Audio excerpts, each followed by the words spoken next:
Hi అండి. 'Andhra king' తాలూకా movie గురించి అయితే మాట్లాడుకుందాం. మన ఛానల్ ఎవరన్నా కొత్తగా విజిట్ చేస్తే, ఈ వీడియో ఎవరైనా కొత్తగా చూస్తే లైక్, షేర్, సబ్స్క్రైబ్ అయితే చేయండి. మీరెవరో చూస్తున్నారు గానీ సబ్స్క్రైబ్ చేసుకోవట్లేదు. ఇంకా లేట్ చేయకుండా వీడియోనైతే స్టార్ట్ చేద్దాం. Don't forget to like and subscribe. First plot విషయానికొస్తే, ఒక హీరోకి ఒక ఫ్యాన్ ఉంటాడండి. ఆ ఫ్యాన్ హీరోని ఎలా కాపాడాడనేదే సినిమా ప్లాట్ లైను. మనకి ఫస్ట్ లోనే ఇంట్రడ్యూస్ చేస్తాడు ఫ్యాన్ గురించి, తర్వాత హీరోని ఇదంతా ఇంట్రడక్షన్ బాగుంటది. కానీ వెళ్ళి కొలది సినిమా ఇంకొంచెం ఇంట్రెస్టింగ్ గా మారుతుందండి. మధ్యలో వాళ్ళ గ్రామం గురించి చెప్తారు కదా, ఒక లంక. ఆ లంక గురించి చెప్తారు. ఆ తర్వాత అక్కడ ఉన్న సమస్యల గురించి కూడా వెళ్తది. చాలా మందికి ఏమైందంటే, నేను నిన్న నైట్ చూసాను ప్రీమియర్. చాలా మంది ఏమనుకున్నారంటే, ఏం తీసారా, మధ్యలో ఈ లంక కోసం వెళ్ళింది, ఇటుపక్క వెళ్ళింది అన్నారు. కానీ నాకైతే ఫుల్లీ సాటిస్ఫైడ్ అండి. సినిమా బాగుంది. స్పాయిలర్ అలర్ట్ అండి, ఈ ముక్క మాత్రమే స్పాయిలర్ అలర్ట్.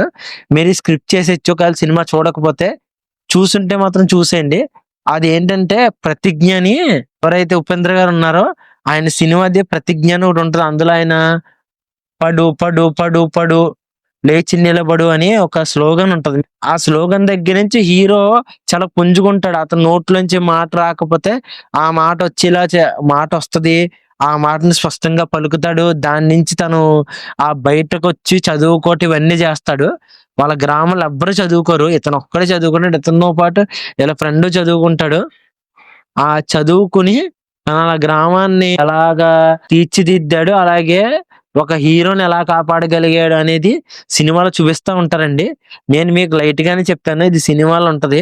మీకు ఖచ్చితంగా అర్థం అవుద్ది. ఎందుకంటే సినిమా చూస్తే సినిమాలో మీకు ఒక, అంటే దాంట్లో ఉన్న ఎక్స్పీరియన్స్ అనేది మీరు ఫీల్ అవుతారు. ప్రతి ఒక్క ఇంట్లోని ప్రతి ఒక్క హీరోకి ఒక ఫ్యాన్ ఉంటాడు. ఇప్పుడు సపోజ్ నేను ఉన్నాను అనుకోండి, నేను ఒక హీరోకి ఫ్యాన్ అవుతాను. ఇప్పుడు ఈ వీడియో చూసి వాళ్ళు చాలా మంది ఉంటారు. వాళ్ళు కూడా ఒక్కొక్క హీరోకి ఒక్కొక్క ఫ్యాన్ బేస్ ఉంటది. ఒక్కొక్క ఫ్యాన్ అయ్యి ఉండొచ్చు. అలా ఆ హీరో అంటే ఇష్టపడతారు, తప్పని. కానీ మనం సినిమా లిబర్టీ అనేది కొంత ఉంటది కదండి ప్రతి సినిమాలోని. ఆ సినిమా లిబర్టీ ఇందులో కూడా కనబడద్దు. చాలా మంది అనుకుంటా ఉన్నారు, థియేటర్ లో చూస్తున్నాం ప్రతిసారి, ఉపేంద్ర గారి హీరో ఉపేంద్ర గారి సినిమాలే థియేటర్ లో వేస్తున్నారు, వేరే సినిమాలు ఏరా అని అడిగారు. ఇప్పుడు సినిమా లిబర్టీ ప్రకారంగా తనకి హీరో అంటే, హీరోకి ఇతను ఈ ఫ్యాన్ కి ఆ హీరో ఇష్టం, అందుకే అతని సినిమాలు చూపించారు సినిమాలో. దాన్ని మనం అంత క్వశ్చన్ చేయకూడదు. ఎందుకంటే ప్రతి ఒక్క సినిమా అవి థియేటర్లో ఆడుతూ ఉంటాయి. కానీ ఇక్కడ ఉపేంద్ర గారు హీరో అని ఆంధ్ర కింగ్ తాలూకా అని చెప్పుకున్నారు కాబట్టి మనం ఫీల్ అవ్వగలుగుతాం. మనం ఇది అడగకూడదు. సినిమా లిబర్టీ కొన్ని ఉంటాయి, దాన్ని మనం చూసి చూడనట్టుగా ఉండాలండి. సినిమా లిబర్టీ అంటే నా అలాంటిది. మరి మోర్ దాన్ సినిమా లిబర్టీ దాటితే అప్పుడు మనం క్వశ్చన్ చేయాలి. కానీ కొన్ని సినిమా లిబర్టీస్ ఉంటాయి, దాన్ని అనుగుణంగా మనం సినిమాని చూడాలి, తప్పదు, ఎంటర్టైన్ కోసం.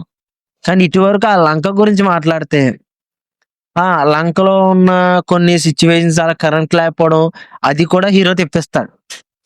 అది కూడా బాగుంటది. ఆ సిచ్యువేషన్స్, అది వాళ్ళ థియేటర్ లోకి వెళ్ళి తాకోవటం, ఇదంతా చాలా ఉంటది. మీరు సినిమా చూస్తే మీకు స్పాయిలర్ అలర్ట్ లో మీకు అర్థం అవుతుంది. ఇక్కడ దాకా ఇప్పుడు స్పాయిలర్ అలర్ట్. ఇంకెక్కడి నుంచి మళ్ళీ మనం కమ్బ్యాక్ సినిమా గురించి మాట్లాడుకుంటే, సినిమా ఓవరాల్ చాలా బాగుందండి. హెయిర్ స్టైల్ కూడా బాగుంది. భాగ్యశ్రీ గారిని హీరోయిన్ గా పెట్టినందుకు చాలా నెంబర్ 1 అండి.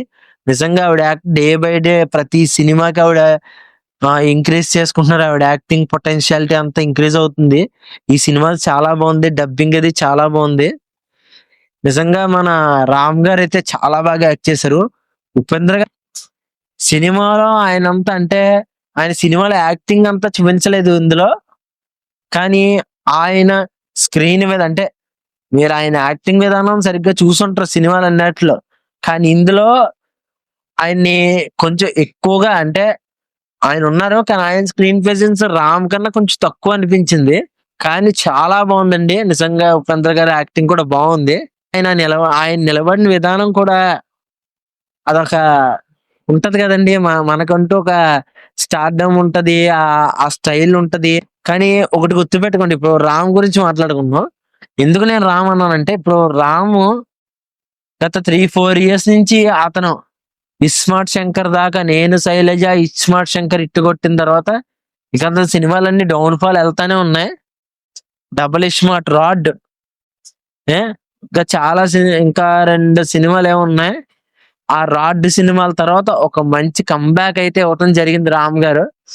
నాకు అలా అనిపించింది. మీకేమనిపించదు అనేది ఖచ్చితంగా కింద కామెంట్ సెక్షన్ లో అయితే చెప్పండి. నిజంగా ఓవరాల్ గా పర్ఫార్మెన్స్ అందరూ బాగా చేశారు. ఇంకా మ్యూజిక్ గురించి మాట్లాడితే వివేక్ అండ్ టీమ్ నిజంగా చాలా బాగా మ్యూజిక్ కొట్టారండి.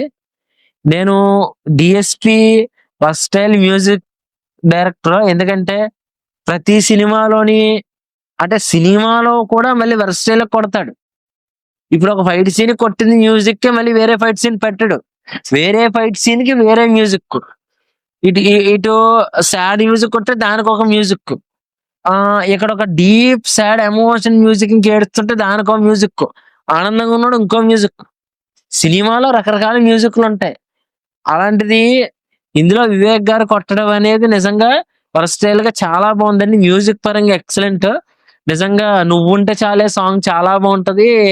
ఆ రంగురంగుల తారలు కొంచెం పర్లేదండి. అది నాకైతే నువ్వుంటే చాలే సాంగ్ చాలా బాగా నచ్చింది. ఆ సాంగ్ అనేది ఏదో రెగ్యులర్ గా అంటే కావాలని సాంగ్ పెట్టాలని కాకుండా అదొక సినిమా ఫ్లో లో వెళ్తుంది. అందువల్ల చాలా బాగుందండి. క్యారెక్టర్ ఎంచుకున్న ఆయన కూడా తెలుగులో మళ్ళీ ఇంకా తెలుగులో మంచి సినిమాలు చేయాలని నేను కోరుకుంటున్నాను.